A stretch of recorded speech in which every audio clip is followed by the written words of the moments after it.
Elsie, as-tu écouté le bilan hier soir? As-tu écouté l'entrevue avec Bernard Drinville hier soir? L'entretien que j'ai eu avec lui. Revoyons un petit bout, sur la fin de l'entrevue. On parlait de politique. On jasait politique comme ça.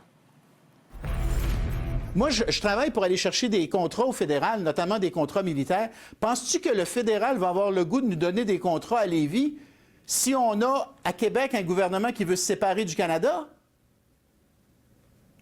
Ben voyons. Non, non. On n'a pas besoin de ça d'un référendum. Sais-tu quoi? Ça, c'est l'affaire du passé. On va laisser ça aux libéraux et aux péquistes. Donc, vous n'êtes plus indépendantiste, là. C'est pas compliqué. Vous n'êtes plus indépendantiste.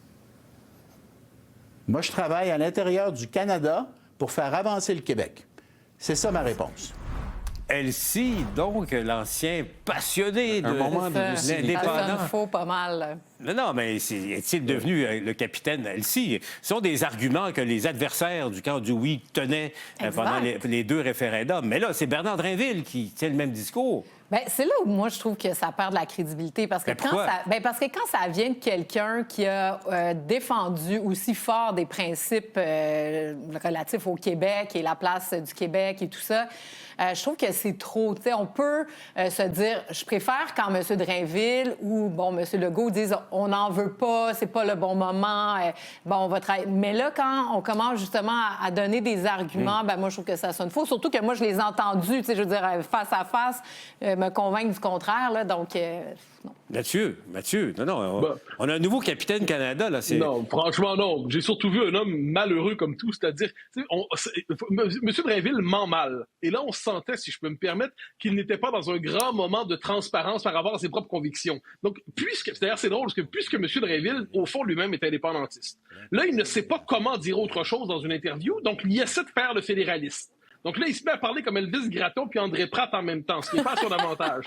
Donc là, ça donne des contrats militaires, nos beaux contrats militaires qui viennent d'Ottawa. Si on va se séparer, il dit le mot séparer, voilà méchant.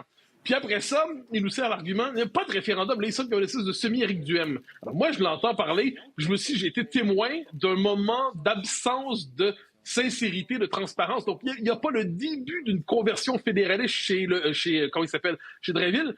Il cherche à trouver une manière de rester dans un positionnement caquiste sans véritablement être capable de le faire. Donc, c'est un peu triste. Si je peux me permettre, j'y consacre ma chronique demain dans le journal.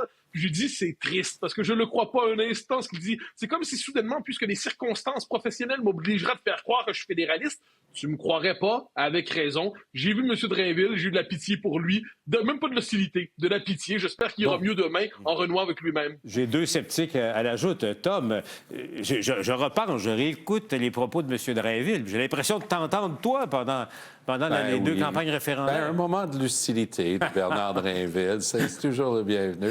Mais très sérieusement, Paul, il n'a jamais répondu à ta question. Tu as demandé à brûle-pourpoint. Donc, tu n'es plus souverainiste. Non, mais il a commencé à faire le crawl du dos. Non, mais la meilleure, je lui pose la question tout simple. Êtes-vous encore indépendantiste? Et puis il me répond, je réponds pas aux questions hypothétiques. Qu'il soit en train de parler des contrats à la Davy dans sa circonscription, c'est une réponse de politicien. Mais qu'il essaie de dire qu'il n'a plus ce feu sacré qu'il a mu pendant des décennies et qu'il ne croit plus à l'indépendance du Québec. Même moi, je ne le crois pas plus que Mathieu. Alors, sur une chose, Mathieu et moi, on peut être d'accord sur une chose aujourd'hui. Ni l'un ni l'autre, on croit Bernard Drainville dans ses sincérités successives anti-sécession. Non, mais soyons honnêtes, est-ce qu'on peut imaginer un instant Bernard Drainville faire campagne à côté de Pablo Rodriguez, Marc Carney, Marc Miller, Jean Charest, Philippe Couillard, puis là, être là, la voix qui manquait au camp du non? Peut-être qu'il va sortir son passeport, on ne sait jamais. Non, ça va être terrible. Donc, je vois ça, puis là, je me dis, Bernard, reprends tes esprits. Surtout, nous savons que tu n'es pas sincère. Je dis qu'affection, je l'aime beaucoup, j'ai de l'estime pour lui, mais je me suis dit qu'il n'a pas dû aimer cette interview-là, puis il est rentré chez lui probablement en se disant, regarde pas la télé, s'il te plaît, à son épouse, je n'ai pas été bon soir. Marquons cette journée du mardi 9 décembre de l'an de grâce 2025 au fer rouge. Elsie Lefebvre, Mathieu Bocoté et Tom Mulcair sont d'accord. Et il est pourtant question d'indépendantisme et de souveraineté.